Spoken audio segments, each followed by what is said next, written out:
প্রশংসা আল্লাহর জন্য, শান্তি অবতীর্ণ হোক আল্লাহর রাসূলের উপরে। আল্লাহুম্মা সাল্লি আলাইহি আল্লাহুম্মা বারিক আলাইহি। কেমন আছেন সকলে? আমরা যে দেশে বসবাস করতেছি এ দেশের নামটা কি? এ দেশের জাতীয় পাখির নাম কি? কি বললাম? জাতীয় পশু, হ্যাঁ, জাতীয় ফল। যাদের নাম বললাম এরা কি জানে যে তারা জাতীয়? দোয়েল যে জাতীয় পাখি, নামটা কি আদম আলাইহিস সালাম দেশে আল্লাহর উপর থেকে আসছে না বাঙালি দেশে? কোনটা? ইন্দোনেশিয়ার লোক কিন্তু তাদের জাতীয় পাখি দোয়েল মানতে রাজি না, তারা তাদের মতো দিতে পারে।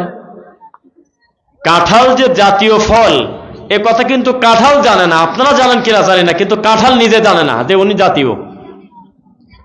আমাদের এই দেশ নাকি 90% মুসলমানের দেশ, এটা নাকি ইসলামী দেশ, অথচ এটাতে কোন ইসলাম, ইসলামটা নিজেই জানে না।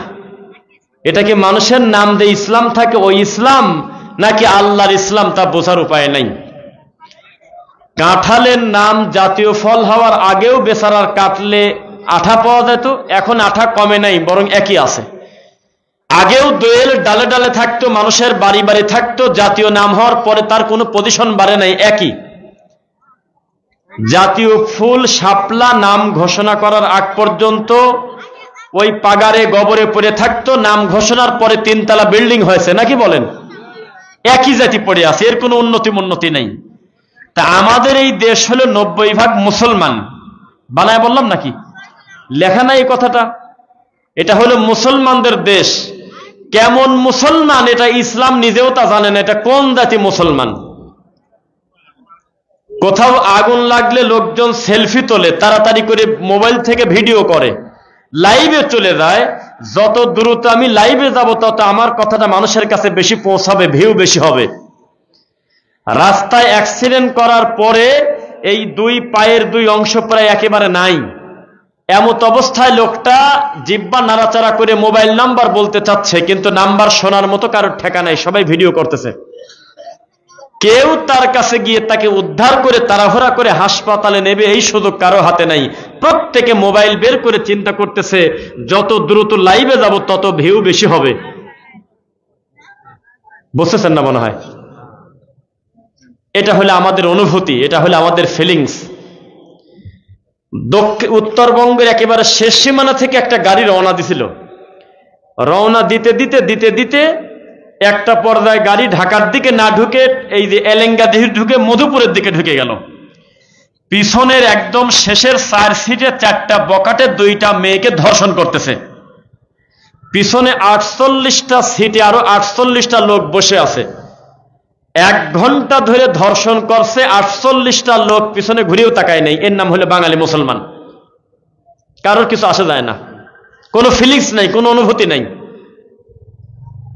এতগুলো মানুষের সামনে যদি বলি যে 10 জন লোক একটু হাত তোলেন, আমি দেখবো যিনি আল্লাহর কোরআনটা শুদ্ধ করে পড়তে পারেন, হাত ওঠে না। হাজার হাজার মানুষ আমাদের বক্তব্য শুনে যদি একবার মুখ দিয়ে বলি যে হাত তোলেন 20টা লোক যারা আজকের মাগরিব এবং এশার নামাজটা জামাতের সঙ্গে আদায় করেছেন, হাত ওঠে না। আমাদের পাবনার এলাকায় যারা কবর কাটে, মানে চিরদিনের জন্য একটা মানুষকে জীবনের মতো দাফন করে দিচ্ছে, মনটা কত নরম হওয়ার জায়গা। একটা ভালো করে কবর কাটতে সময় লাগে সর্বনিম্ন 1 থেকে 1.5 ঘন্টা, 2 ঘন্টা। এই 2 ঘন্টার ভিতরে 1 ঘন্টা ধরে কবর কাটতে কাটতে যখন তারা ক্লান্ত হয়ে যায় তখন তারা একটু রেস্ট নেয়। আর রেস্ট নেওয়ার সময় সবচেয়ে দামি খাদ্য হলো তাদের হলো বিড়ি। আপনার এলাকায় কি করে তা জানি না, আল্লাহর কসম আমার এলাকায় যারা কবর কাটে তারা বিড়ি খায়। আমি তাদের জানি, এখন কাটে কিনা জানি না, তবে তারা বিড়ি খেত।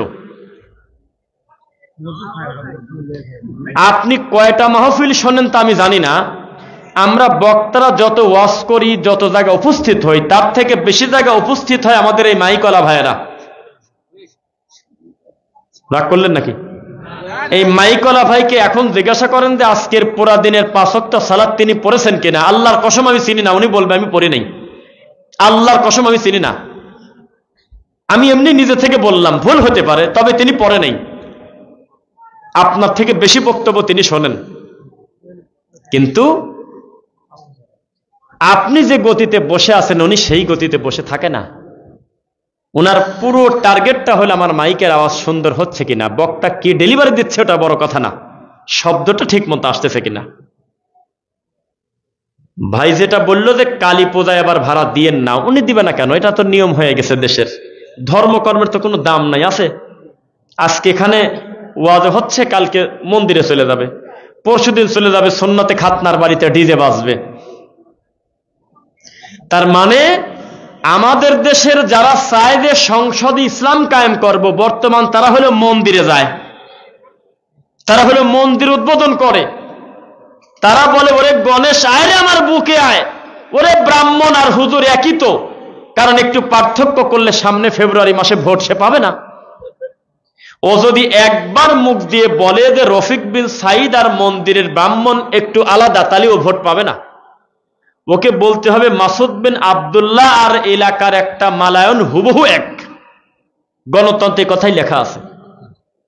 আপনি কতটুকুন পলিটিক্স জানেন আমি তা জানি না, আল্লাহ মাফ করুন, নিজের কথা আমি বলি না। আমি পলিটিক্যাল সায়েন্সের উপরে আমি মাস্টার্স করছি। আমি এটা মাস্টার্স করে এমএ পাস করে আমি বুঝলাম গণতন্ত্র প্রতিষ্ঠিতই করেছে ইহুদি খ্রিস্টান। কারা? কথা বোঝেন না, উত্তর দেন না। আর এই প্রতিষ্ঠিত করছে এই কারণে যাতে কোনো একটা রাষ্ট্রে নির্দিষ্ট করে কোনো ধর্ম প্রতিষ্ঠিত না হয়, যাতে নাস্তিকের মতো দিন কাটায় সবাই।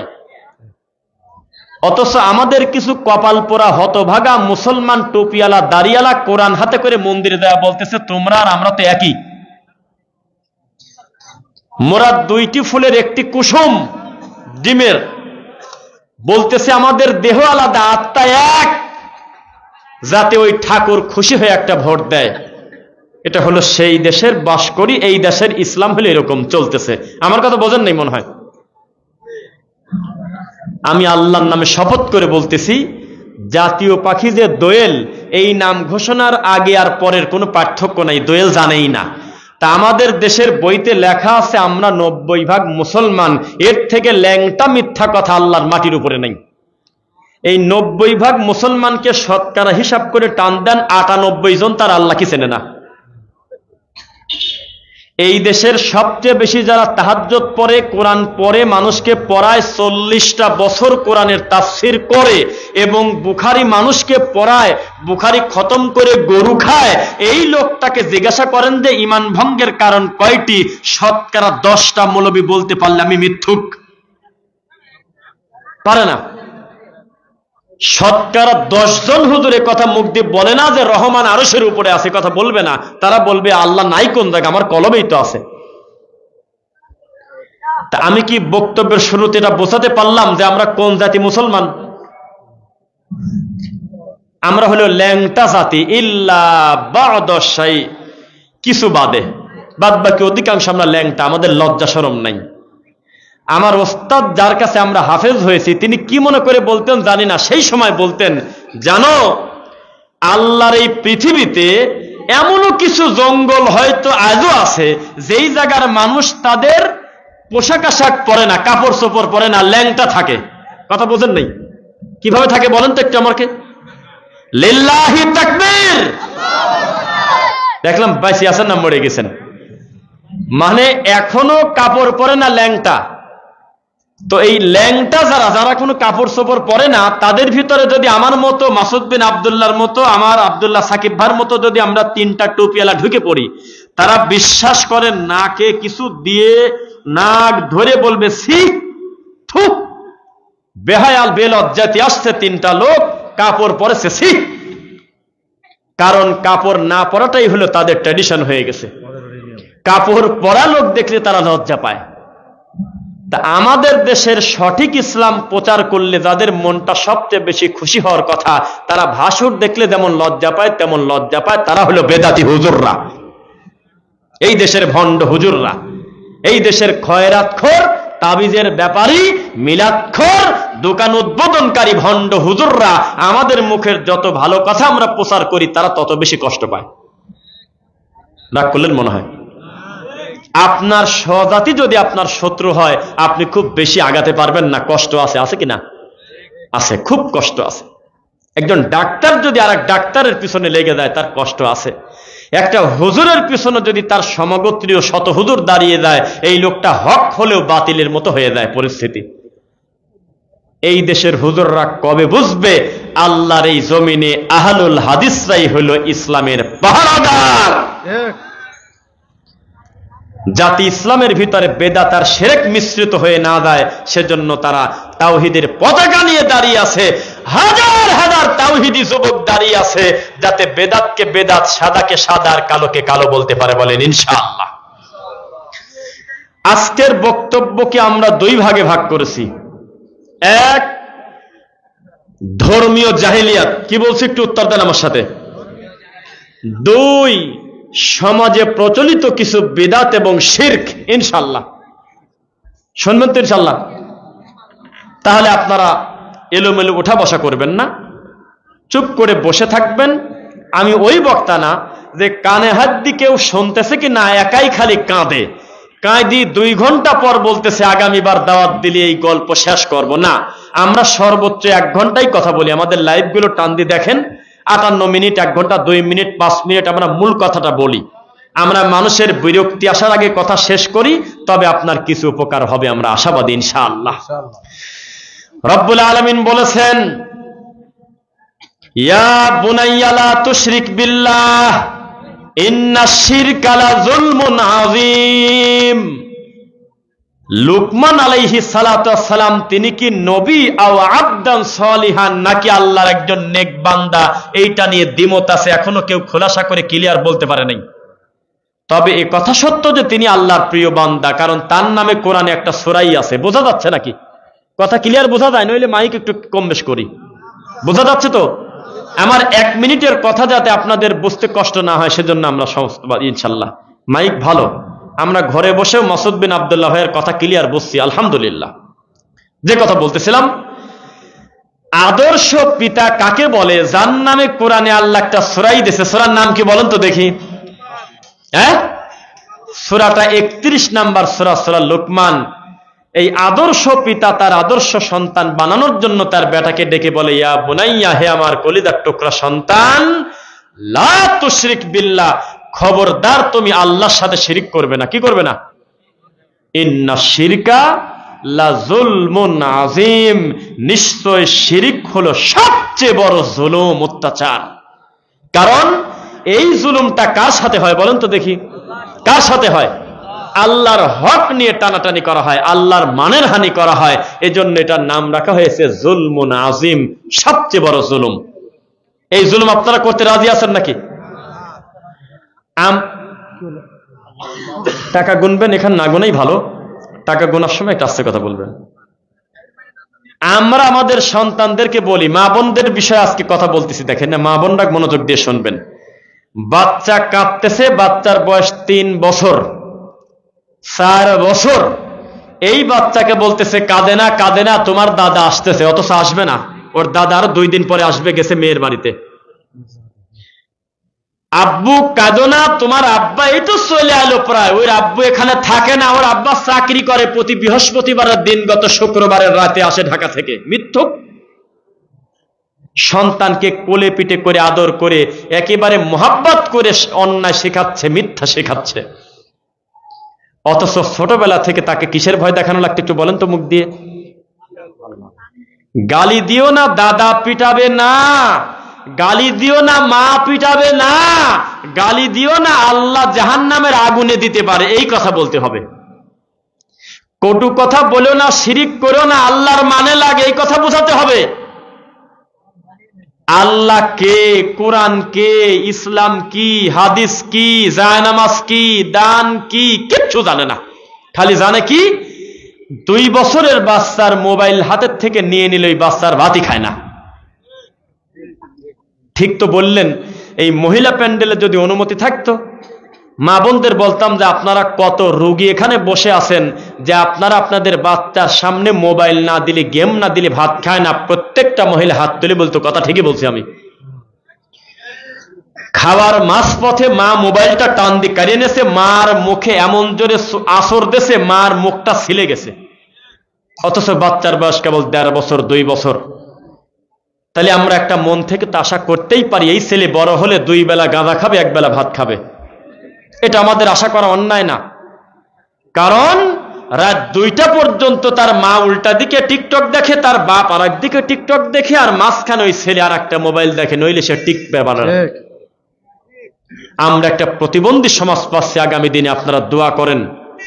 আল্লাহর কসম, যারা মদ দিয়ে সকালে ব্রেকফাস্ট করে, যারা লাঞ্চ করে মদ দিয়ে, যারা ইভিনিং এর সময় মদ খায়, যারা ডিনার করে মদ দিয়ে, তারা তাদের বইতে লেখছে, তারা তাদের বিবৃতিতে লেখছে, আগামী দিন আমরা একটা বিরাট বড় প্রতিবন্ধী সমাজ পেতে যাচ্ছি। যেই সমাজে 12 বছরের বাচ্চার চোখ থাকবে, তবে ভালো করে চোখে দেখবে না। এখনই আপনার 8 বছরের বাচ্চার আই স্পেশালিস্টের কাছে গিয়ে যদি চোখ পরীক্ষা করেন, অতিরিক্ত মোবাইল দেখার কারণে ওর চোখ যদি হুবহু ভালো থাকে, তাহলে আমি মিথ্যুক। ডাক্তার বলবে 30% চোখ গেছে, 40% চোখ গেছে।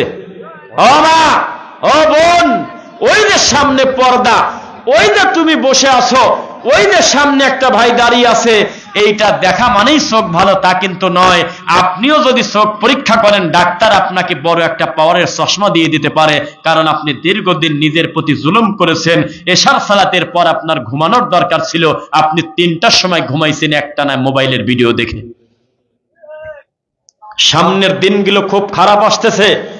প্রতিবন্ধী সমাজ পাবে, পাশ দিয়ে বাপ যাচ্ছে না, চাচা যাচ্ছে না, দাদা যাচ্ছে, দেখার সুযোগ নাই। এইভাবে হাতে আবার মোজা পরে, আঙুলে মোজা। এতদিন হাত মোজা ছিল, এখন আবার আঙুল মোজা। ওদের বাচ্চারা হাসতেতে বসছে, এইভাবে ধরে আছে, আর 2 হাতের 2 মাথায় বুড়া আঙুলে হলো মোজা পরা। কেন? কারণ একটু পর পর ওই যে গোতা মারতে হয় বারবার। খালি হাতে গোতা মারলে আঙুল নষ্ট হয়ে যাবে। ফ্রি ফায়ার আরো কি সব গেম, এই গেম খেলে, পাবজি, বাবজি, দাদাজি এগুলি খেলে, নাউজুবিল্লাহ। তো এরা কি প্রতিবন্ধী সমাজ পেতে যাচ্ছে কিনা বলেন?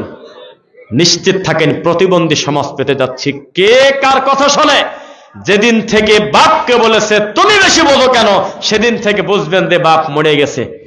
যেদিন থেকে বলেছে মা তুমি এত কথা বলো কেন, সেদিন আপনি জেনে রাখেন আপনার মৃত্যু হয়ে গেছে। যেদিন আপনার নাতি আপনার দাদাকে বলেছে দাদা এত কথা বলো কেন, তুমি কি বোঝো, সেদিন আপনার দাদার মৃত্যু হয়েছে, এই সমাজের মৃত্যু হয়েছে।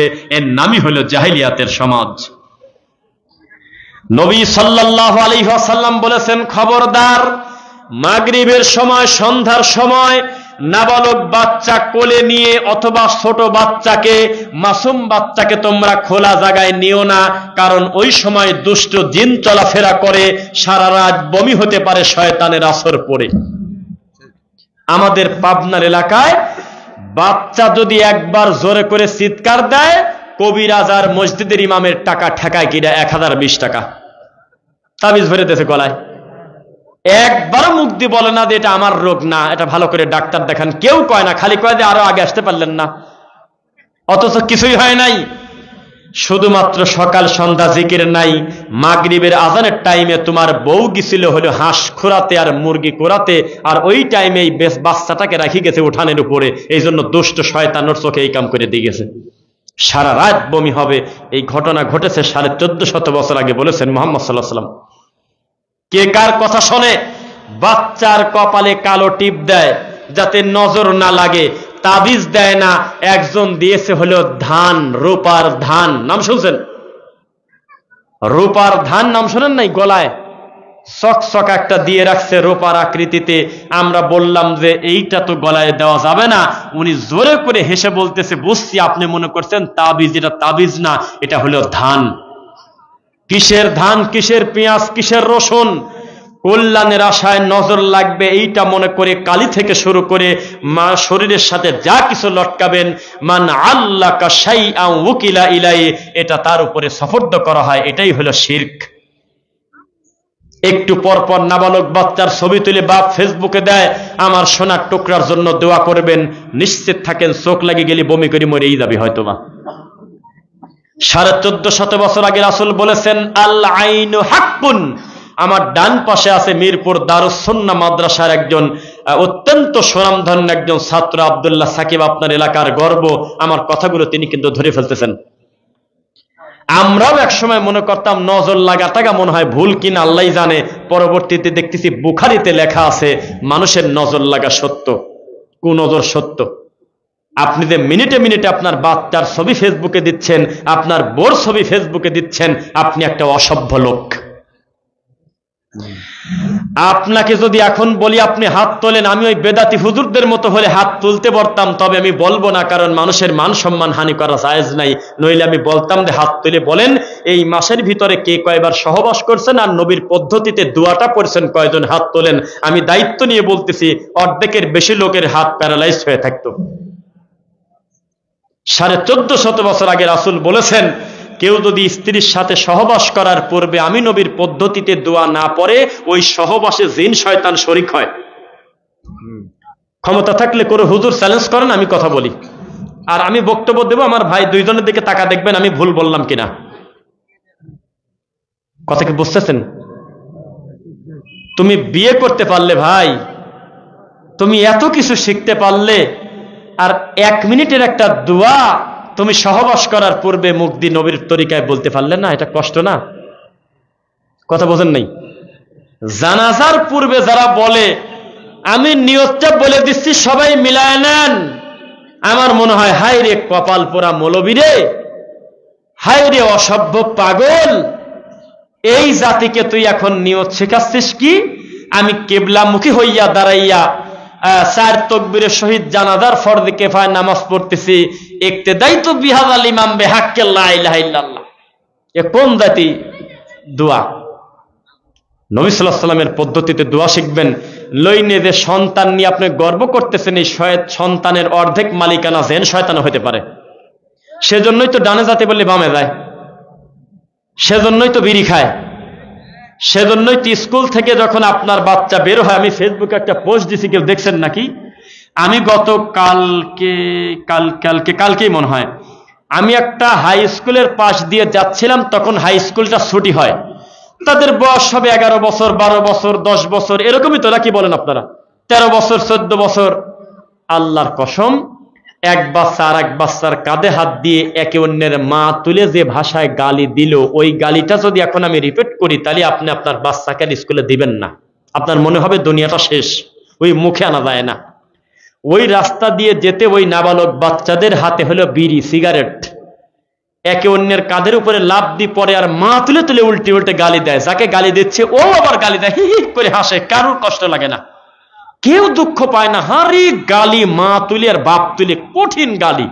অথচ দুইজনই ক্লাস 6-এ পড়ে, দুইজনের বাপ আর মাই বেঁচে আছে, দুইজনেরই শিক্ষক শিক্ষিকা এখনো তালা দিয়ে ভালো করে বাড়িতে যায় নাই, মা তুলে গালি দিচ্ছে, কারোর কিছু আসা যায় না।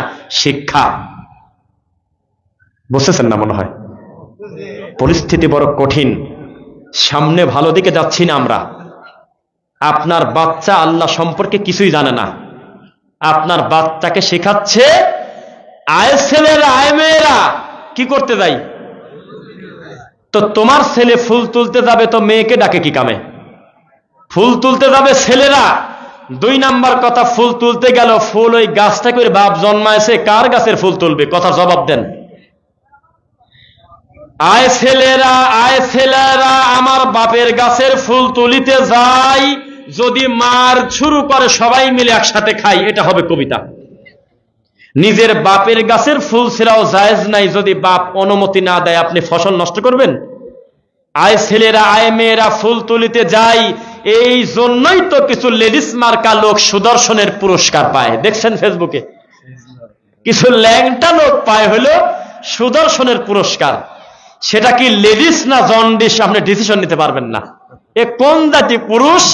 সারা গলায় মালা, বিভিন্ন চক্কর বক্করের ফতুয়া গায়ে দিয়ে সে হচ্ছে বাংলাদেশের শ্রেষ্ঠ সুদর্শন পুরুষ। কোন লজ্জা? এই দুঃখ কাকে বলবেন? এটা হলো আমাদের দেশ। তার মানে এই সমস্ত ছেলে পেলে আবার অ্যাডভান্স পায়। ক্লাসে যেই ছেলেটার, একটু খারাপ করে বলি মাইন্ড করেন না, আমাদের এলাকায় এটাকে গাইল বলে না, একটু ম্যাগি স্বভাবের, একটু নারী স্বভাবের, যেই ছেলেটা মহিলাদের মতো একটু স্বভাব এলোমেলো করে কেমন কেমন করে, সব মহিলা খারাপ না, মানে একটু নারী স্বভাবের, ওই ছেলেটা ক্লাসের সুবিধা বেশি পায়। মেয়েদের গায়ের উপরে যদি ঢুলেও পড়ে তো কেউ কিছু কয় না, কয় যে ও হলে নারীর মতো। কিন্তু ভালো ছেলে, যে ভদ্র ছেলে, সে যদি কোনো মহিলার কোনো মেয়ের গায়ে হালকা একটু টাচ করে, তাকে প্রাইমারি স্কুলের হেডমাস্টার রুমে ডেকে নিয়ে 20টা বাড়ি দেবে। কিন্তু যে একটু মেয়েলি টাইপের, হিজলা টাইপের, ও মেয়েদের গায়ের উপরে উল্টে পড়লেও তার সব মাপ, কারণ এই দেশে চলেই তো তাই। দুঃখ কাকে বলে? আরে আপনি এখন যদি মোবাইলে দেখাতাম, আপনারা বলতেন যে পাগলে কি করবে। আপনি মুরব্বীরা দেখেন নাই, একটা লোকের গায়ে বালা, হাতে কিমি নেওয়া, একেবারে দেখলে মানে মনে হয় যে খয়রাতি জুকার। এই জুকারের সারা বাংলাদেশে সে বলে সুদর্শন হয়ে যায়। তার মানে জাতি প্রতিবন্ধী, জাতি বুঝতে পারে নাই যে সুদর্শন কাকে বলে। মনে রাখবেন, কদ আফলাহাল মুমিনুন, একমাত্র সফল কাম মুমিনরা। কারা? উত্তর দেন, কারা? একমাত্র সফল কাম হলো মুমিনরা। মুমিনের মুখে দাড়ি থাকবে, থাকবে না? না থাকবে। তবে তাদের থাকবে না যারা ইসলাম প্রতিষ্ঠিত করবে সারা বাংলাদেশে। তাদের মুখের দাড়ি হলো বিরাসের মতো, বাড়েও না কমেও না, গুটি সন্না দাফা ধরে থাকে। মিথ্যা বলছে নাকি? যারা চায় যে সংসদ ইসলাম কায়েম করব, এরকম সবচেয়ে প্রধান 10টা লোকের সিরিয়াল করে নিয়ে আসেন ছবি, অন্তত 5 জনের মুখেও রাসূলের পদ্ধতিতে দাড়ি নাই। যদি ভুল বলে আমি মিথ্যুক। কোথায় যাচ্ছেন? মন্দিরে গিয়ে বলতেছে আমি আল্লাহর শুকরিয়া আদায় করি যে আল্লাহ আমাকে এই মন্দিরে আসার তৌফিক দিয়েছে। এই দেশে এই ইসলাম চলতেছে না? কথা বলেন না দেখি। এই দেশে এই ইসলাম চলে। আপনারা কি এই ইসলাম চান না রাসূলের ইসলাম চান? তো মুহাম্মদ সাল্লাল্লাহু আলাইহি ওয়াসাল্লামের ইসলামটা কেমন, এটা কি দেখবেন ইনশাআল্লাহ। এইবার আমি বক্তব্য শুরু করব আমাদের সমাজে শিরক কিভাবে হয় এই ব্যাপারে ইনশাআল্লাহ। পরে ইনশাআল্লাহ দেখেন, কোরআন মাজিদে, হাদিসে যে কথাগুলো আছে, এই কথাগুলো কি আরবি ভাষায় না ফার্সি ভাষায়? এই মূর্খ মুরিদরা তা বুঝতে পারল না। প্রত্যেকটা মুরিদ যদি তার পীরকে জিজ্ঞাসা করে যে আপনি খুব ভালো, এই ব্যাপারে আমার কোনো কথা নাই, কিন্তু একটা প্রশ্ন, আপনি যে পীর, এই পীর শব্দটা আরবিতে একটু বানান করে দেখান, আমরা মানিয়ে নেব। আপনারা বানান করেন? কেউ বাম পাশে যারা আছেন আলেম ভাইয়েরা একটু বানান করেন, আরবিতে পীর কথাটা বানান করেন। হবে? কেউ কথা বলেন না। আরবিতে পীর বানান করেন, শুনি। পারবেন? পীর কোনো বানানি নাই। গোটা কোরআন এবং সহিহ হাদিসে পীর শব্দটা ঢোকেই নাই। এরপরেও বাংলাদেশটা পীররা শাসন করে আপনাদের মতো নিরীহ মানুষকে। মিথ্যা না সত্য বললাম? পীররা শাসন করে। বাংলাদেশে যার 10টা মুরিদ আছে, এমন পীরও যদি মরে যায়, তাহলে এই 10টা মুরিদের দাবি আমাদের পীর মরে নাই, আমাদের পীর পর্দার আড়াল হয়েছেন, আমাদের পীর আল্লাহর প্রেমে ডুবে গেছে। আমাদের পীর বেঁচে থাকতে যেমন ক্ষমতা ছিল, মরার পরে তার ক্ষমতা আরো বেড়ে গেছে। এই জন্য কিছুদিন আগে একটা ভিডিও ভাইরাল হয়েছিল, কেউ দেখলে একটু হাত তোলেন। একটা পীর তার কিছু লোকজন নিয়ে আগামীতে এসএসসি পরীক্ষা দেবে কিছু ছেলে পেলে, তারা পরীক্ষার জন্য দোয়া নিতে আসছে। তো উনি মরা পীরের খানকায় নিয়ে গেছে। মরা পীরের কবরের পাশে দাঁড়ায় বলতেছে, কেবলা যান, ওদের এত তারিখে পরীক্ষা, ওদের পরীক্ষার রেজাল্ট যাতে ভালো হয় আপনি ব্যবস্থা করে দেন। দেখেছেন? কারা দেখছেন? হাত তোলেন। মাশাআল্লাহ, হাত নামান, হাত নামান। আপনি বলেন তো দেখি, ইমান কি থাকলো না পুরাটা গেল? আরবিতে এই কাজটাকে কি বলে একটু বলেন। আমি কিন্তু স্টেজে ওঠার আগে আমাকে ঘর থেকে বলছে যে আপনার মুখ থেকে শিরিক বিদাতের কথা শুনতে ভালো লাগে, আমরা চাই ওটাই বলবেন। আমি কি শিরিক বিদাতের ডেলিভারি দেবো ইনশাল্লাহ? তো যখন একটা লোক খালি মুখ দিয়ে একবার বলছে মুহাম্মদ সাল্লাল্লাহু আলাইহি ওয়াসাল্লাম গায়েব জানে, গায়েবের মালিক, তখন এই লোকটার আর আবু জেহেলের ভিতরে খুব একটা পার্থক্য থাকলো না, খালি বয়সের পার্থক্য, খালি ডেলিভারি ডেটের অমিল আছে। একজন ডেলিভারি হয়েছিল বহু আগে, মরে গেছে, আর একজন ডেলিভারি হয়েছিল এখনো বেঁচে আছে। এই দুইজনের পার্থক্য এইরকম, আর কোনো পার্থক্য নাই। কেন? লা ইয়ালামু মান ফিস সামাওয়াতি ওয়াল আরদিল গায়বা ইল্লাল্লাহ। যেই নবীকে আপনি গায়েবের মালিক বলতেছেন, সেই নবীকে দিয়ে আল্লাহ বলাচ্ছে কফলাম পেশকুল, মানে হে নবী আপনার মুখ দিয়ে বলে দেন লা ইয়ালামু মান ফিস সামাওয়াতি ওয়াল আরদ, আসমান আর জমিনে কেউ নাই গায়েব, গায়েবের মালিক ইল্লাল্লাহ, আল্লাহ ছাড়া। তাহলে গায়েবের মালিক কে? বলেন একমাত্র আল্লাহ। বলেন, আবার বলেন, কে? একমাত্র আল্লাহ। আর কেউ আছেন?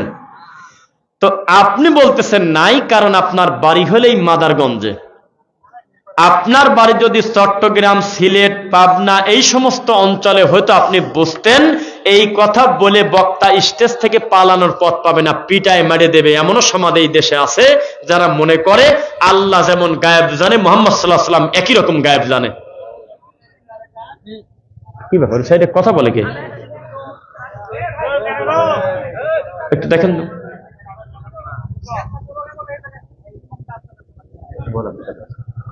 যে কথা বলতেছিলাম, কেউ যদি বলে মুহাম্মদুর রাসূলুল্লাহ সাল্লাল্লাহু আলাইহি ওয়াসাল্লাম তিনি নূরের তৈরি, এই কথাটা নবীকে বড় করার উদ্দেশ্যেও যদি বলে, তবুও সে অসুস্থ। এই কথা বলে আমার নবীকে মূলত সে খাটো করলেও তাকে বড় করা গেল না। কেন? কারণ আদম সন্তানের ভিতর থেকেই তিনি জন্ম নিয়েছেন, আদমের ছেলে হয়েই তিনি সর্বশ্রেষ্ঠ নবী। এটা অস্বীকার করার কোনো উপায় নেই। উপায় আছে? এবার দেখেন, আল্লাহ নবী যখন নবুয়তি পেলেন এবং দাওয়াতি কাজ করলেন, যখন বললেন আমার কাছে ওহী আসে, আমার কাছে জিবরাইল আসে, আমার কাছে এসে বিধান দেয়, তখন এই মক্কা মদিনার লোকজন, মক্কার লোকজন বলা শুরু করলো, মদিনার লোকজন, যে আমরা মানি না, ইনি নবী হবে কিভাবে?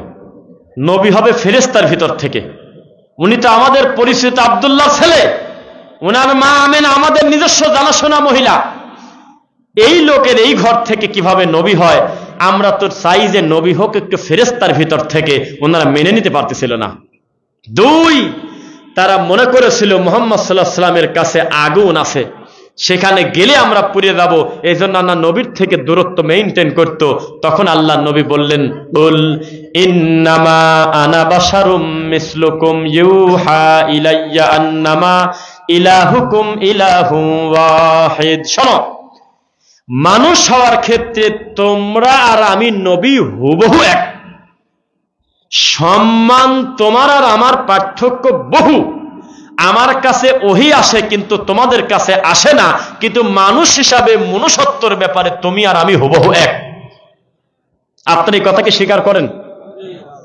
চট্টগ্রামে আর বিবাড়িয়া, যদি বাঞ্ছারামপুর, নবীনগর, এই সমস্ত জায়গায়, আপনার কি বিবাড়িয়ার নাম শুনছেন? যেখানে বিয়ের মঞ্চে ট্যাটা দিয়ে মারামারি করে বর পক্ষ আর কনে পক্ষ দাঁড়ার উপরে 10টা মরে গেছে, আসে না কিছু জায়গায়? সবাই খারাপ না? এই বিবাড়িয়াতে গিয়ে খালি মুখ দিয়ে একবার বলবেন যে মুহাম্মদ সাল্লাল্লাহু আলাইহি ওয়াসাল্লাম আমাদের মতো মানুষ, শুধু সম্মান তার সবার উপরে, এ কথা বলবেন, আপনার জিহ্বা কেটে ফেলবে। কারণ ওরা নিজেরা নিজেদের জিহ্বা কাটছে। একবার দেখেছিলেন একটা হুজুরকে জিহ্বা কাটছিল, দেখছেন নাকি? হ্যাঁ, ও দেখছেন। জিহাদিকা থাক, নাম বলেন না, উঠে যাবে মাইকে, নাম বলার দরকার নেই। একজন হুজুর বলছে যে মুয়াবিয়া ভালো, তার ছেলে এজিদ খারাপ। সরি, এজিদ খারাপ, তার বাপ মুয়াবিয়া ভালো রাদিয়াল্লাহু আনহু। তার ছেলে এজিদ খারাপ, কিন্তু মুয়াবিয়া হলো ভালো। এই জন্যই হুজুরের মঞ্চে থেকে জিহ্বা কাটিয়ে দিয়েছে। দুই গ্রুপই সুন্নি, দুই গ্রুপই এজিদকে মা তুলে গালি দেয়, দুই গ্রুপই এজিদের উপরে মিথ্যারোপ করে তিনি নাকি মহিলাবাজি করছে, তিনি নাকি রাত দিন মদ খাত, নাউজুবিল্লাহ। অথচ আমরা তাকে রহিমাহুল্লাহ বলি না, তাকে আমরা লানাতুল্লাহ বলি না, আমরা বলি কি আল্লাহর উপরে ছেড়ে দিলাম। কারণ ইতিহাস বিকৃতি হয়, জানেন আপনি? যারা মারামারি করে তারাই আবার থানায় গিয়ে বলে যে আমারে মারি কিছু থয় নেই, একাই চলে গেছে থানায় আগেই। তো যারা মারছে আলী রাদিয়াল্লাহু আনহুকে, যারা হোসাইন রাদিয়াল্লাহু আনহুকে শহীদ করছে, তারা ছিল মুনাফিক। তারা দুই পক্ষের মাঝখানে ঢুকে শয়তানি করে তারা এই কাজটা করে ফেলছে। কারণ হোসাইন রাদিয়াল্লাহু আনহু যুদ্ধ করতে যায়নি। যুদ্ধ করতে গেলে কোনোদিন কেউ বাচ্চা আর মহিলা নিয়ে যায় না। যুদ্ধ করতে গেলে কোনোদিন কেউ এজিদের সাথে দেখা করতে চায় না। তিনি শেষ পর্যন্ত চাইছিলেন যে আমার সাথে দেখা হোক। মাঝখানে দেখা করতে যারা দেয় নাই তারাই তাকে মারছে, তারাই হইল খারেজি, তারাই হইল রাফেজি। তারাই হলো নিজের বুক পিট কাটে, তারাই হলো ইয়া হোসেন বলে, তারাই হলো সেজদার সময় কারবালার মাটি রাখে, তারাই হলো ঢাকা মোহাম্মদপুরে কালো পতাকা কালো কাপড় পরে চিৎকার দেয়, অথচ নাম নিশ্চয় হলে আমাদের। নাউজুবিল্লাহ পড়েন। তো আমি যে কথা বলতেছিলাম, ইতিহাস কিন্তু বিকৃতি হয়। আমাদের দেশের সুন্নিরা দুই ধরনের। এক ধরনের সুন্নি হলো এজিদও কাফের, এজিদের বাপ মুয়াবিয়াও কাফের। নাউজুবিল্লাহ পড়লেন না। আর এক সুন্নি যে না, ছেলে কাফের হওয়ার কারণে নিরীহ বাপ অপরাধী না, তার বাপটা সাহাবী ভালো, কিন্তু এজিদ কাফের। এই বাপ যে ভালো, এই বাপের পক্ষে আছে গিয়াসউদ্দিন তাহেরি। বুঝতেছেন না? তাহেরি বিশ্বাস করে যে মুয়াবিয়া ভালো। তাকে প্রমাণ করার জন্য একদিন বুখারী বাইর করে স্টেজে একটা হাদিস পড়তে যায়, এক রাকাত বিতিরের দলিল দিয়ে ফেলছে নিজের অজান্তে। দেখছিলেন হাদিসটা কেউ? তো তাতে প্রমাণ করে যে তাহেরির ল্যাংটা গ্রুপ যারা আছে এরা বিশ্বাস করে যে মুয়াবিয়া ভালো, তার ছেলে ভালো না। কিন্তু স্টেজের ওই বক্তা বলছিল যে হ্যাঁ, মুয়াবিয়া ভালো, এজিদ ভালো না। এই কথা বলার কারণে বিপরীত দিক থেকে লোক এসে তার জিহ্বা পর্যন্ত কাটিয়ে দিছিল। তাহলে বোঝা গেল আল্লাহর হক এবং রাসূলের হক আমরা আদায় করি না। বুঝতেছেন নাকি? হক কি আদায় করি? আল রহমান কোথায় বলেন? রহমান কোথায়? আরশে। আপনি যদি খালি বলেন আল্লাহ নাই কোন জায়গা, আল্লাহ আমার কলবের ভিতরে আছে, তাহলে আপনার আর হিন্দুদের আকীদা হুবহু এক। আপনি যদি বলেন যে মুহাম্মদ সাল্লাল্লাহু আলাইহি ওয়াসাল্লাম হাজির নাজির, তাহলে আপনার ভিতরে আর দেবদেবীর মধ্যে হিন্দুদের ভিতরে কোনো পার্থক্য নাই। তারাও মনে করে বাপটা মরে গেছে, তবে কাকের বেশি আমার বাপ আসি ভাত খাচ্ছে। ওরাও মনে করে বাপ চলে গেছে, কিন্তু আমার বাড়ির গরু হলো আমার মা, আমার বাপ। এইভাবে তারা বিভিন্ন দেবদেবীর নাম দিয়েছে। হনুমানকে পর্যন্ত তারা ছাড় দেয় না। হনুমানের নামে লক্ষ লক্ষ মন্দির আছে ভারতে, জানেন? আর আমাদের দেশের মানুষ তারা অলির নামে, পীরের নামে মিনিটে মিনিটে মরা মানুষের কবরকে পাকা করতে করতে হাজার হাজার বাপ বানাইছে। তাই আমি মানে এভাবে মজা করে বলি, বর্ডারের ওই পারে খালি মা, বর্ডারের এই পারে খালি বাপ। এটা হলো আমাদের দেশ। আপাতত কাছাকাছি তিনটা বাপের নাম বলি, সেটা বাপের জাত না, কিন্তু খুব মার্কেট পেয়ে গেছে। এক, বিয়েতে উকিল বাপ, এটা বাপের জাত না, কিন্তু মার্কেট পেয়ে গেছে। ঢাকাতে দেখবেন বিয়েতে উকিল বাপ লাগে। আমি মিথ্যা বলছি নাকি? কি বাপ লাগে বলেন? উকিল বাপের কোটি দেয়, উকিল বাপের পাঞ্জাবির কাপড় দেয়, মাথার টুপি দেয়, রুমাল দেয়, জায়নামাজ কিনে দেয়, মন মতো খাওয়ায়, কিছু টাকা দেয়। যতদিন বাঁচে থাকে দেখা হলে বলে ওইটা আমার আব্বা। কেবা আব্বা কয়? উকিল আব্বা। এটা বাপের জাত না, কিন্তু মার্কেট পেয়ে গেছে বাপটা। দুই, মাদারগঞ্জের যত নেশাখোর, ইয়াবাখোর, তারা ইয়াবাকে আদর করে ভালোবেসে বলে বাবা, আসলে এটা বাপের জাত না। তিন, বিবেকের দাঁত যাদের নাই, আক্কেল জ্ঞান বলতে যাদের নাই, এই মুরিদরা আদর করে তাদের পীরকে বলে হলো আব্বা, আসলে ওটা ওদের বাপের জাতি না। তিনটা বাপই মুসলমানের জন্য ক্ষতিকর। এক, ক্ষতি করেছে ইয়াবা বাবা বলে দেহ নষ্ট করে দিচ্ছে। দুই, ক্ষতি করেছে পীর বাবা, সব ঠিক আছে বাইরে, ভিতরের ইমানটা খালি নষ্ট করে দিয়েছে। তিন, উকিল আব্বা আদর্শ পরিবার ধ্বংস করে দিয়েছে মিথ্যা নোংরামির বিবাহের মাধ্যমে। রাগ করলেন মনে হয়? আমাদের সমাজে আদর্শ বিবাহ হয় না। যদি হয় তো কিছু আহলুল হাদিস সমাজে হয়, তাছাড়া বাইরের সমাজে শতকরা একটা দুইটা বিবাহ রাসূলের পদ্ধতিতে হয় না। আমি কি বানায় বলছি নাকি বলেন? জাহিলিয়াতের সমাজ চলে এসেছে। আপন মায়ের পেটের ভাই আরেক ভাইয়ের জীবন্ত ভাইকে জোর করে ধরে তাজা চোখ টানি তুলে ফেলতেছে। মিথ্যা বলছি নাকি আমি? বলেন। সমাজের পরিস্থিতি বড় কঠিন। আপন মা প্রতিবেশী আরো দুই একজনের সাথে করে নিয়ে নিজের বাচ্চাকে মারি ফাঁকে রেখে এসে তার প্রতিবেশীর নামে মামলা করতেছে। জাহিলিয়াতের সময় এর থেকে কত খারাপ ছিল তা আমরা জানি না। বাচ্চাকে কোরআন পড়াবেন, পড়াবেন ইনশাল্লাহ। আমার কথা আপনার কতটুকু মনে থাকবে তা আমি জানি না। ও কারণে খালি চিৎকার দেওয়া বক্তা আমি না, এখানে বহু দাদা আছেন, বাচ্চার বাপ আছেন। আজকে নিয়ত করেন আমি আমার বাচ্চাকে আমি কোরআনের শিক্ষা, ইসলামের শিক্ষা দেব, বলেন ইনশাআল্লাহ। যদি না দেন আপনি মুনাফিক বাপ, আপনি একটা অসভ্য, আপনি নিমক হারাম, আপনি ইসলামের সাথে মুনাফিকি করেছেন। নিজেও আপনি আল্লাহকে চেনেন না, আপনার সন্তানটাকেও আপনি চেনেন নাই। এবার মা বোনদের ব্যাপারে দুই একটা কথা বলি, কি বলেন? সংসারে এলাকায় অশান্তি নাই না? বউ শাশুড়ির যুদ্ধ নাই না? 12 ঘন্টা কষ্ট করে চাকরি করে পরিশ্রম করে বসের গালাগালি শুনে বেচারা যখন বাসায় ঢুকতেছে তখন বউ বলতেছে তোর মা কি করছে জানিস? মা আগে ধরে ফেলে বলতেছে তোর বউ আজকে কি করছে জানিস? তা মুখে বলার কিছু না, এমন এমন অভিযোগ করতেছে। অথচ ওই মহিলার মেয়ে এর থেকে বড় বড় পাপে জড়িত। 18 বছর পরের মেয়েটা তার বাড়িতে আসতে মাত্র 1.5 মাস, তিনি মেনে নিতে পারতেছে না। তার মেয়ের 18 বছরের পাপ মেনে নিয়েছে, এই মহিলার 1.5 মাসের অন্যায় মানতে পারতেছে না। এর নাম হলো আমাদের সমাজ।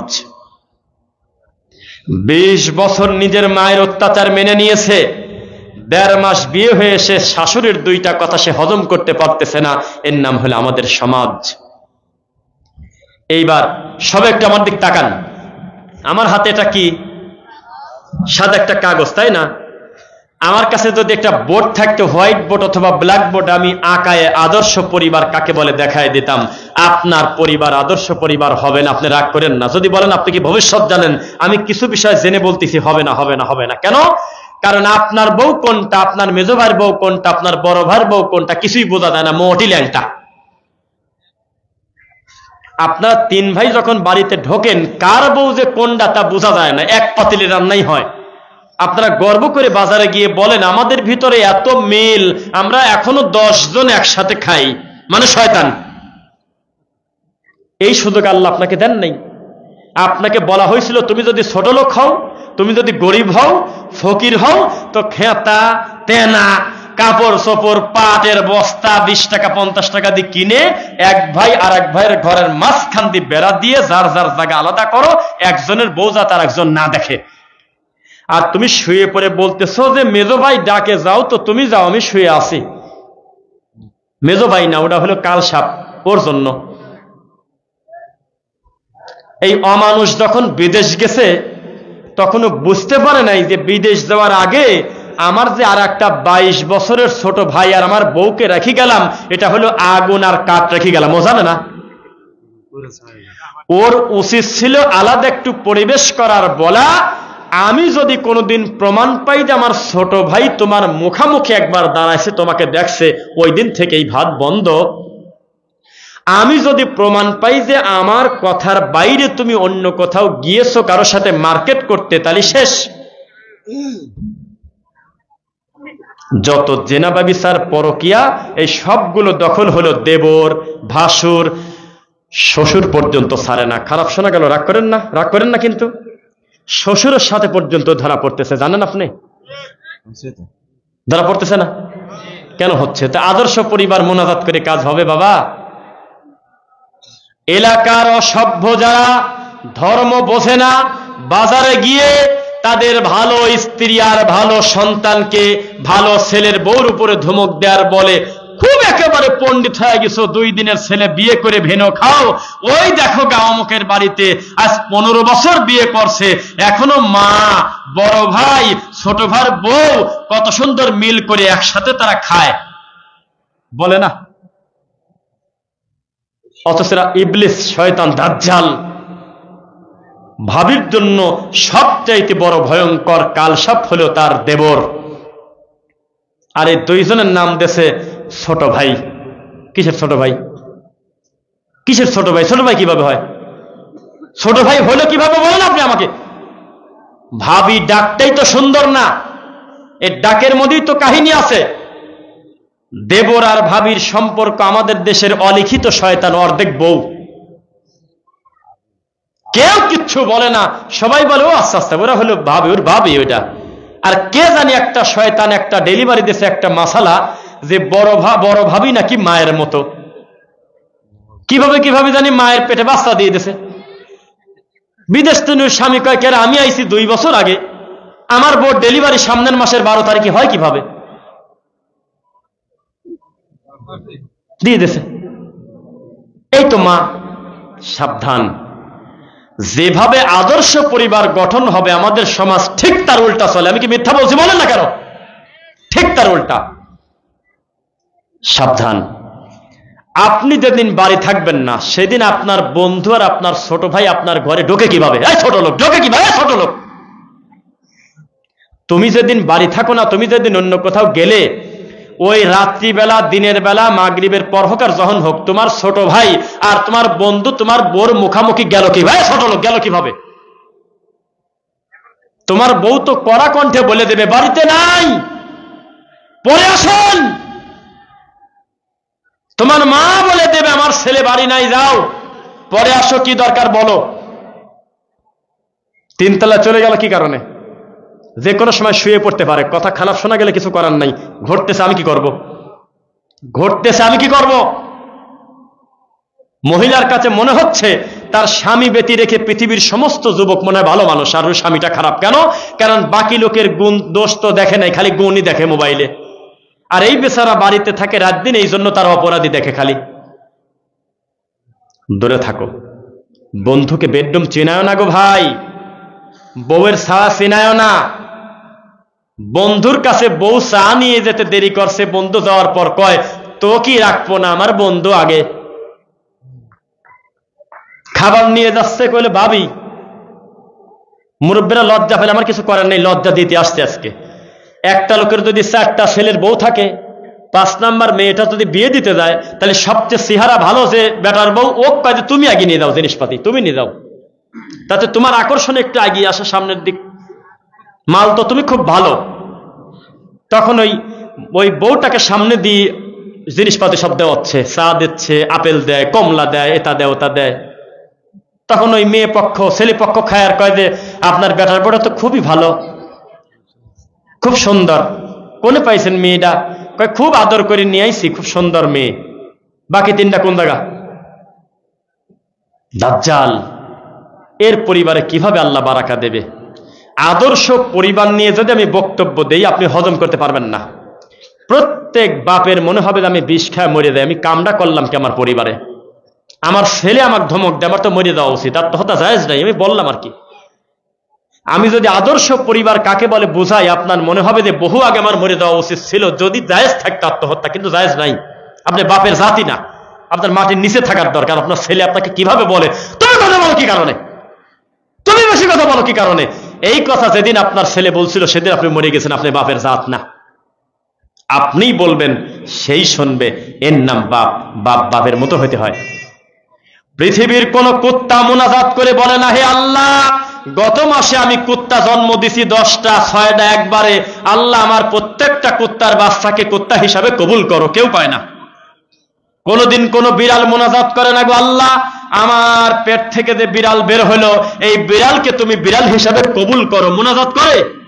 একমাত্র মানুষের আলাদা করে বলতে হয়, আল্লাহ আমার সন্তানটাকে তুমি মানুষ হিসেবে কবুল করো। কারণ কুত্তার বাচ্চা জন্ম নিলেই কুত্তা, গরুর বাচ্চা জন্ম নিলেই গরু, একটু পরে হেঁটে চলে যাচ্ছে, কার দুধ কে খায় হিসাব নাই। আর এই মানুষ জাতি 3 বছর হয়ে গেছে বাপকে ক্লিয়ার করে বাপ বলতে। শুধু জন্ম নিলে মানুষ হওয়া যায় না, সারাটা জীবনেও কেউ মানুষ হয় না, অমানুষ হয়ে মরে যায়। রাগ করলেন নাকি আপনারা? মানুষ হতে হলে মানুষ হতে হয়, গরু হতে হলে গরু হতে হয় না। জন্ম নিলেই গরু, শেষ, কাহিনী শেষ। কিন্তু মানুষ হতে হলে মানুষ হতে হয়। বিচারের মাঠে মানুষ আফসোস করবে, ইয়া লাইতানি ইত্তাখাযতু মা'আর রাসূলি সাবিলা, হে আল্লাহ, আপনার নবীকে যদি মানিয়ে নিতাম কি যে লাভ হইতো। ইয়া ওয়াইলাতা লাইতানি লাম আত্তাখিজ ফুলানান খলিলা, আমার আফসোস, অমুককে যদি আমি বন্ধুরূপে গ্রহণ না করতাম। অমুক মানে কি জানেন? আপনার ছেলে, যে ছেলে গাঁজা খায় ওইটা। অমুক মানে আপনার নাতি, যে রাত 3টা পর্যন্ত আড্ডা দেয়, ও হলো অমুক। ফুলান, ফুলান মানে হলো অমুক। এখানে আপনার নাতির নামটা বসবে বিচারের মাঠে। জি, এভাবে বলা। কিয়ামতের দিন একটা ভালো ছেলে মন্দ হয়ে যাওয়ার পর বলবে, আল্লাহ আমি যদি অমুকের নাতির সাথে না মিশতাম তাহলে আমি কতই না ভালো কাজ করতাম, ওর মতো খারাপ ছেলের সঙ্গ পরে আমি কামনা করলাম কি? ভালো সঙ্গের সাথে মিশবেন, ভালো মানুষের সঙ্গে মিশবেন, মনে থাকবে ইনশাআল্লাহ।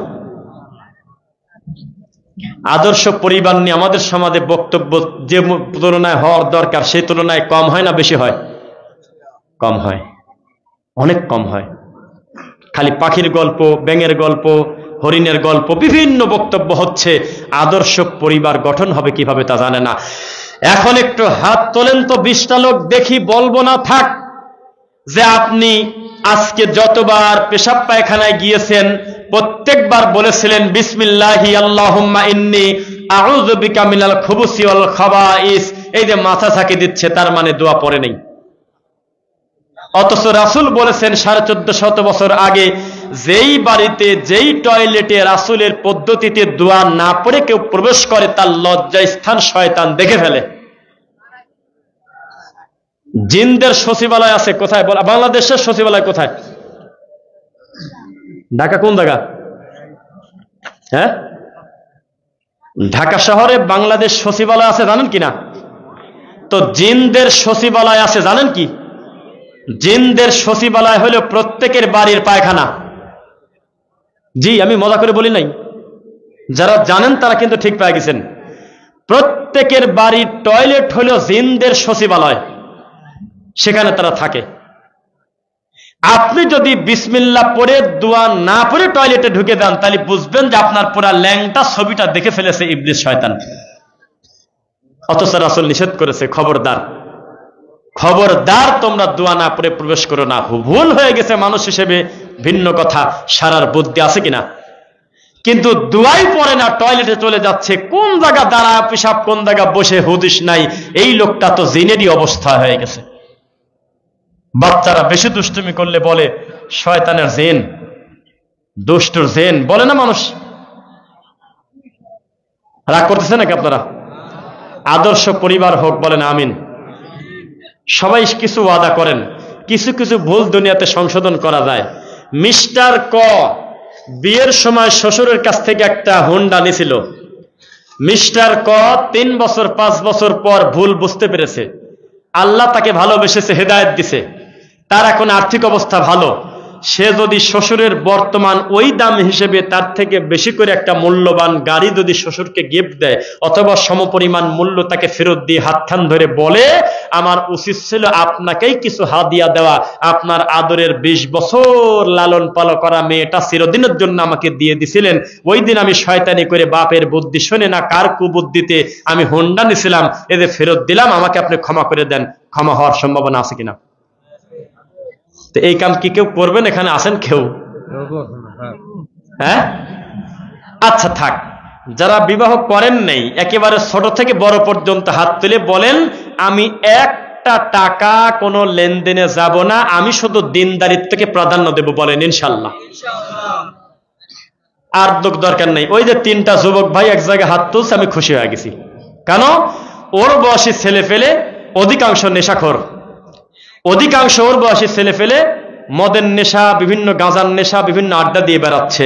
এই ছেলে 3টা এক জায়গায় বসে ইসলামের কথা শুনতেছে। আমি কথা বলার পরে প্রথমেই হাত তুলে বলল, আমরা বিবাহতে কোনো লেনদেনে যাব না, আল্লাহ তুমি কবুল করো।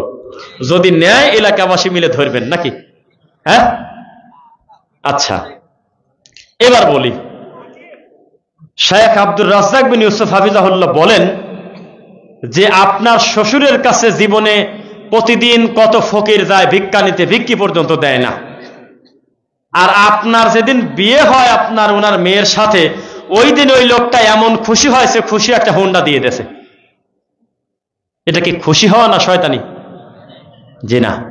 ওই যে আপনার বাপ কিভাবে জানি ওই ঘটকের মাধ্যমে খবর দিয়েছে যে আমার নামটা সরাসরি বলো না, আমার ছেলে রাগ করবে, একটু আকার ইঙ্গিতে বলো যে আজকালকার দিন এটা তো ওনার মেয়ের জামাইরই থাকবি, এত টাকা গাড়ি ভাড়া দিয়ে অফিসে যাবে আসবে, উনার মেয়ের সুবিধার জন্য যদি উনার সুবিধা মতো একটা হুন্ডা দেয়, আমি কি ওই চালাই না কি শেষ বয়সে, একটু ব্যবস্থা যদি করে দেয়, আকার ইঙ্গিতে বলে কিনা? বিয়ে এই যে 2 লাখ টাকা দিলেন, এই টাকা কিন্তু আমি খাবো না, আপনার জামাইরই আমি কিছু করে দেব, আমি টাকা দিয়ে কি করবো? এভাবে বলে, সরাসরি কেউ বলে না যে 2,01,000, 2,02,000, 2,03,000 না হলে মাদারগঞ্জের হাটে ওঠাবো, কেউ কয়?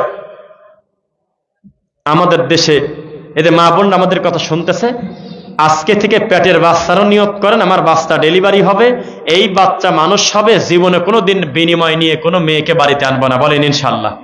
সুন্নাহ পদ্ধতিতে তার মহরণা দিয়ে জমিদারের মতো আমার বেটার বউকে বাড়িতে নিয়ে আসবো, রানীর মতো, আমি ছোট লোকের মতো কিছু নিতে দেবো না। মনে থাকবে ইনশাআল্লাহ? মনে থাকবে কিনা? সফল হবেন।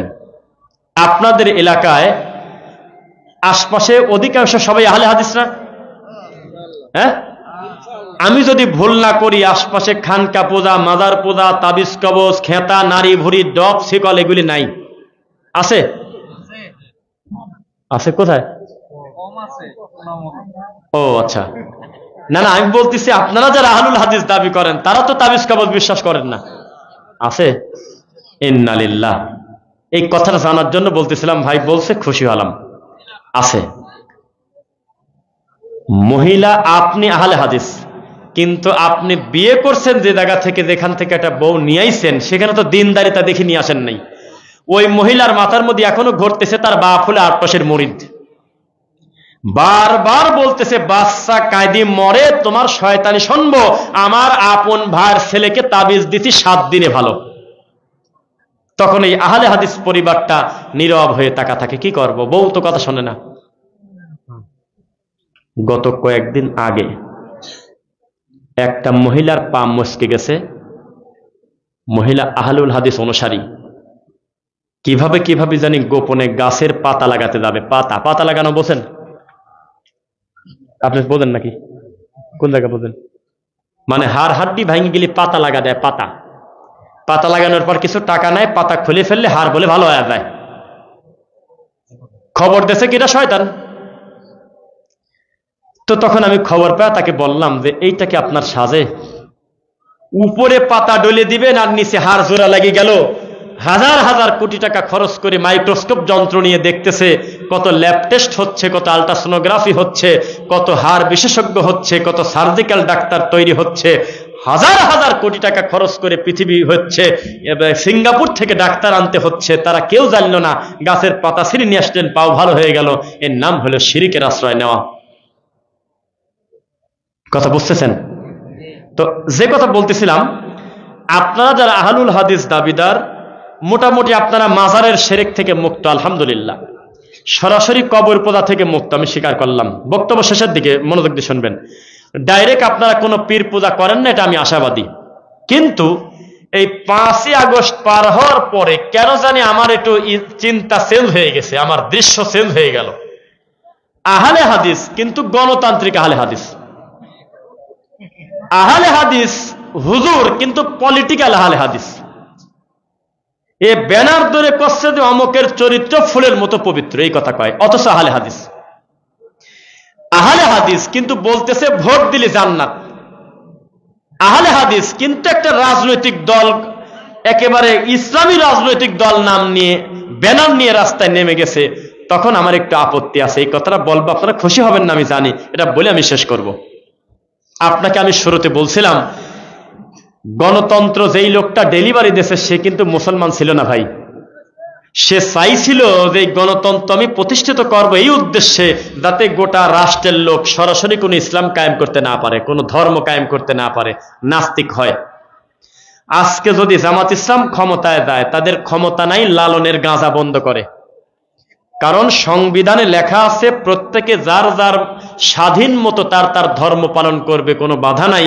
আর লালন ধর্মে লেখা আছে গাঁজাকে গাঁজা বলা যাবে না, এটা হলো সিদ্ধি।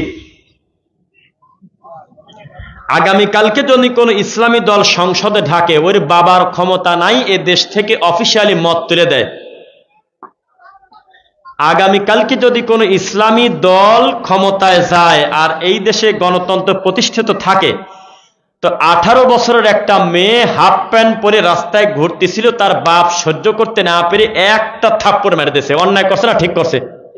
হ্যাঁ, কত কয় না কেন? হ্যাঁ, কথা বলেন, ঠিক করছে? এই তুই ল্যাংটা কেন? এই তুই হাফ প্যান্ট পরা কেন? আমি তোর বাপ, আমি তোকে ভাত খেতে দেই, তোর আমি বিষ খাওয়া মানুষ করি নাই, রক্ত খাওয়া মানুষ করেছি আমি ভাত খাওয়ায়, তুই কেন এইভাবে হাফ প্যান্ট পরে রাস্তায় ঘুরিস? মেরে দিয়েছে 2-4টা থাপ্পড়। ঠিক করছে না ভুল করছে? মেয়ে রাগ করে মাদারগঞ্জ থানায় চলে গিয়ে মামলা করে দিয়েছে বাপের বিরুদ্ধে। ওই সময় রাষ্ট্রে যত বড় হুজুর দায়িত্বে থাকুক, রায় নামবে ছেলে মেয়ের বাপের পক্ষে নয়, মেয়ের পক্ষে রায় আসবে। কারণ মেয়ের বয়স তখন 18 বছর 1 দিন ছিল। 18 বছর 1 দিন, তার মানে এই মেয়ে ল্যাংটা হয়ে ঘোরার স্বাধীনতা তার আছে, এটা সংবিধানে লেখা, স্বাধীন মতো ঘুরতে পারবে। একটা ছেলে মদ খাচ্ছে, তার বয়স 18 বছর প্লাস, বাপ তার পিঠের উপরে মন মতো পিটায় ছেড়ে দেছে, ছেলে দৌড়ে গিয়ে থানায় মামলা করে দেছে, কোর্টে মামলা চলতেছে। 3 বছর পরে ছেলের পক্ষে রায় আসবে, বাপের পক্ষে আসবে না। কারণ আইনে লেখা থাকবে তুমি একটা বালেক ছেলের গায়ে হাত দিলে কেন? এর নাম গণতন্ত্র। আর ইসলামে এই স্বাধীনতা দেওয়া নাই। ইসলামে আছে কি, হাত একবারে কাটিয়ে দে, চুরি করছে কাটিয়ে দে, চোখ তুলে দে, বিপরীতমুখী হাত পা কাটিয়ে দে, বুক পর্যন্ত গাড়ি পাটকেল ঢেল পাথর মারি মুখ ভেঙে দে, 1 বছরের জন্য 100 লাঠি পিটা এলাকাতে ভাই করে দে। আর গণতন্ত্র বলে দেবর আর বউ ধরা পড়ছে, বিয়ে দিয়ে দে। আরে বিয়ে দিবে তো ওই স্বামীর দোষটাকে, ওই লোকটা নিরীহ লোক, ও লোক বাইরে আছে যেভাবে হোক বা কোথাও গেছে, তের বউ কুকাম করলো, ওই নিরীহ ওই অপরাধটাকে ও জানেই না, বউ তালাক। আর যদি 18 বছরের নিচে হয় তাহলে একটা স্যান্ডেল খুলি 2-4টা বাড়ি দেশে, অন্য নেতা যে আগেই টাকা খাইছে কিছু, ও যায় আবার মিল করে দিব যে যাক যা হবার হয়েছে শেষ। এর নাম হলো আমাদের দেশের সমাজ। আর ইসলামী শরীয়ত বলতেছে বিয়ের পর যেহেতু ধরা পড়ছে, তওবা করতে করতে মরে যাক, তোমরা পিটায় মেরে ফেলা দাও। আর যদি অবিবাহিত হয় একটু সুযোগ আছে, 100 লাঠি মন মতো পিটাও। এমন লোককে দিয়ে পিটাবে যার ভিতরে দরদ থাকা যাবে না, ওই রক্তের কেউ পিটাবে না, তখন আস্তে আস্তে মারতে পারে। নিরপেক্ষ একটা লোক দিয়ে মন মতো পিটাও, পিটায় 1 বছরের জন্য এলাকা ছেড়ে দাও। আমি চাই ওই স্বাধীনতা। আর আমাদের দেশের হুজুররা বলতেছে আমাকে ভোট দাও, আমি সংসদে গিয়ে পিটায় আমি নামাজ কায়েম করে ফেলবো। সস্তা কথা। কোন নামাজ কায়েম করবেন? কোন হজ কায়েম করবেন? কোন যাকাত কায়েম করবেন? যেই হজে যাওয়ার আগে আপনার বেদাতি হুজুর মুআল্লিম এই মুসল্লিদের বলে, শোনো, প্রত্যেক ফজর মানে আবার ফজর, প্রত্যেক জোহর মানে আবার জোহর, প্রত্যেক আসর মানে আবার আসর। কেন? কয়েদি ওরা হলো ওহাবি, ওদের পিছনে আমাদের নামাজ হয় না। আমরা হলো হানাফি মাযহাবের লোক, আমাদের ইমাম বড়, এই জন্য ফজর পর্ব জামাতে, তবে অতিরিক্ত আবার ফজর পড়ে দেব। এই অসভ্যের বাচ্চার হাতে ইসলাম ছেড়ে দিলে ইসলামের হানিতে কুত্তায় মুখ দিবি।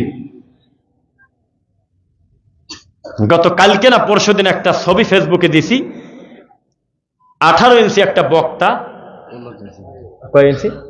28 ভুল হয়েছে আমার, 10 ইঞ্চি কম বলছে, আমাকে ক্ষমা করে দেন। এরকম আছে না ফেসবুকে, কয় আমাকে ক্ষমা করে দেন। এটা তো খুব কম মানুষ বলে।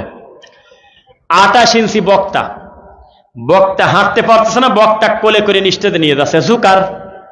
আর পিছনে অনেক টুপিওয়ালা মাওলানারা বলতেছেন নারায়ণ তাকবীর। এই তো জালসা, এই তো মাহফিল, এই তো আমাদের দেশ। ইসলামী জালসা মানে হলো সার্কাসের জোকার। এটা করবেন না, মনে থাকবে ইনশাল্লাহ। তবে জামালপুরবাসীর একটা দোষ একটা গুণ, একটু বদনাম করবে, রাগ করবেন না তো? আচ্ছা, ও শোনার পরে ডিসিশন নেবেন। আচ্ছা, আমি এই পোস্টারে আমি আর মাসুদ বিন আব্দুল্লাহ ভাই বাদে আমি 99 জন অতিথি পাইছি। বসেছিলাম, গুনলাম একটু আর কি।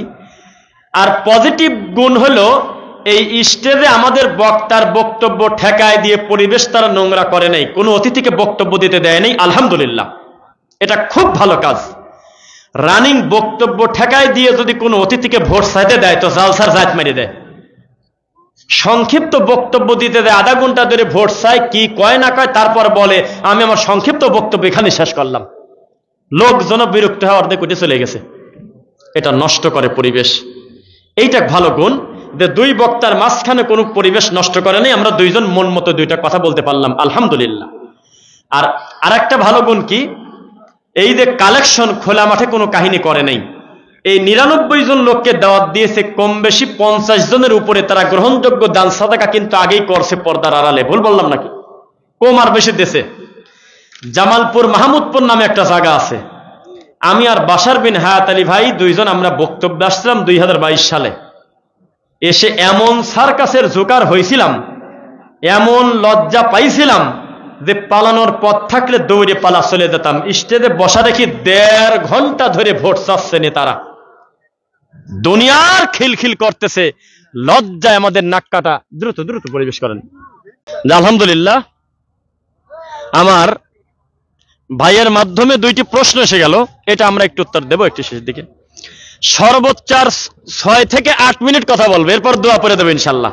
কারণ আমরা বলেছি সাধ্যের বাইরে আমরা জুলুম করব না। আজকের কমিটির ব্যাপারে যেটা বলতেছিলাম, এই কমিটির কাকে কোন পদ দেশে আমি তা জানি না, তবে আমার ধারণা তারা প্রত্যেকে বিনয়ী ভদ্রলোক। নইলে বড় বড় দায়িত্বশীল আমাদের রুমে গিয়ে যে ব্যবহার করলে আমাদের মনটা খুশি হয়ে গেছে, কোনো অহংকার নাই আলহামদুলিল্লাহ। পুরো বক্তব্য আমাদের বাম পাশে সিনিয়র দায়িত্বশীল জমিয়তের শুনতেছেন, এটা প্রমাণ করে তারা বিনয়ী মানুষ। আল্লাহ তুমি তাদের এলেমে বারাকা দাও, তাদের সম্মান তুমি বৃদ্ধি করে দাও গো আল্লাহ। এইবার কি হলো একটু শোনেন। আমাদের 2টা বক্তা হলে আমরা হলো বড় সাপ, এই নড়াচড়া করিস না। তখন লোকজন মনে করে এই বাক্সতে মনে হয় সবচেয়ে বড় সাপ আছে, এই জন্য ওইটা না দেখে লোকজন উঠতে চায় না, সাপ খেলা দেখার কৌশল। তা আমাদের 2 জনের নামটা সাইনবোর্ড বানায় ওরা ওই বিয়ের গেট বানাইছে, গেটের নাম লেখা দিয়ে, ঠিক পাইছেন না, গেটের নাম লেখা দিয়ে টাকা দিয়ে খায়, মিল্লি খায়, আর অন্যান্য সবকিছু খায় চলে যাচ্ছে। ওইদিকে ফোকাস করা, বক্তা কি বক্তব্য দিচ্ছে, কেউ টাকা দেখে না, কেউ না। মাল উঠলো কত, খালি সেই চিন্তা। পরে কালেকশনের সময় আমাদের শোনালো 6,84,325 টাকা। সব কিছু ওকে, সবাই খুশি, শুধু এই বক্তা 2টার হাতে টাকা দেওয়ার সময় মারামারি লেগে গেছে।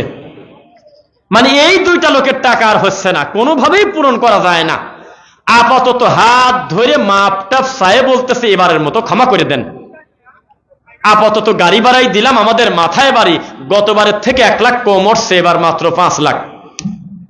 তো বললাম যে টাকা কি আপনার আব্বা ডেলিভারি দিয়েছে এইগুলো? কয়েন না। তো টাকা তো আল্লাহর বান্দারাই মাহফিলকে কেন্দ্র করে দিয়েছে নাকি? মাইকালার কাছে জমিদার, প্যান্ডেলার কাছে জমিদার, সমস্ত লোকের কাছে জমিদার, বক্তার কাছে আসি ঠাটা পড়ে। তখন ফতোয়া দেয় টাকা চায় নেওয়া কি জায়েজ আছে? আছে কিনা বলেন? আল্লাহ তাআলা আমাদের হেদায়েত দিক। আমাদের মাহফিলগুলো হয়ে গেছে কমার্শিয়াল।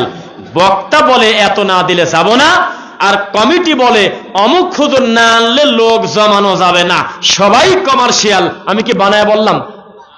আপনি আজকে ঘোষণা দেন আমি আমার আল্লাহর খুশির জন্য বিনা কালেকশনে আমি মানুষের ইমানের উন্নতি কল্পে, কোনো মসজিদ মাদ্রাসার উন্নতি কল্পে জলসা না, মরা মানুষের উন্নতি না, তাজা মানুষের ইমানের উন্নতি কল্পে জলসা। আপনার টাইম এতটা থেকে এতটা, আপনার বিষয় বিদাত এবং শিরিক, ইমান ভঙ্গের কারণ, সামাজিক জাহেলিয়াত, ধর্মীয় কুসংস্কার, এই বিষয় বক্তব্য আপনি বক্তব্য দিবেন। 1টা টাকা বিনিময়ে যদি করি আমি মিথ্যুক, আমি মিথ্যুক, আমি মিথ্যুক, কিচ্ছু বলবো না। যা, কারণ কমিটি তো বলেই দিয়েছে ঘোষণা দিয়ে আল্লাহ সন্তুষ্টির জন্য মাহফিল হচ্ছে, ঠিক কিনা বলেন? অথচ তা হয় না ভাই, খুব কঠিন ব্যাপার। আজকের মাহফিলেই মনে হয় বিনা বিরতিতে খুব ভালো করে কথা বলতে পারতাম। কানে কানে খালি বলে মেম্বার চলে যাবে, একটু 2টা মিনিট সময় দেন, চেয়ারম্যান চলে যাবে, একটু সময় দেন। কমিটি এমন ভাবে চাপ দেয় যে ওনার হাতে মাইকটা দিলেই উনি 20,000 টাকার ঘোষণা দেবে, বক্তা তো টাকা দেবে না। আল্লাহ হেদায়েত দিক, বলেন আমিন। আমাদের মাহফিলগুলোকে যেন আল্লাহ একাডেমিক পরিবেশ করে দেন, বলেন আমিন। আমাদের মাহফিলগুলো যেন হয় হেদায়েতের ওসিলা, বলেন আমিন। আমাদের মাহফিলগুলো যেন হয় কোরআন এবং হাদিসের দার্স, বলেন আমিন। আল্লাহ তুমি আমাদের অতীতের ভুলগুলো ক্ষমা করো আল্লাহ। আল্লাহ আমরা যারা বক্তব্য শুনতে এসেছি, মিডিয়ার ভাইয়েরা এসেছি অনেক দূর দূরান্ত থেকে, আমাদের মা বোনরাও যারা পর্দার আড়াল থেকে আমাদের কথাগুলো শুনলেন, আল্লাহ তুমি প্রত্যেককে তাদের ইমানে বারাকা দান করো আল্লাহ। আমাদের কমিটির ভাইরা থেকে শুরু করে আরো যারা আছেন সকলকে আল্লাহ হেফাজত করুক, বলুন আমিন। ভাই একটা প্রশ্ন করছিল, কেউ যদি বলে আমি শরিয়া মানি না তাহলে সে কে? এটা হলো মুমিন না, এটা হলো মুশরিক কাফের। শরিয়া মানতে আপনি বাধ্য। এখন বলা যেতে পারে যে অনেকেই শরিয়া পালন করে না, পালন না করার মানা কিন্তু এক না।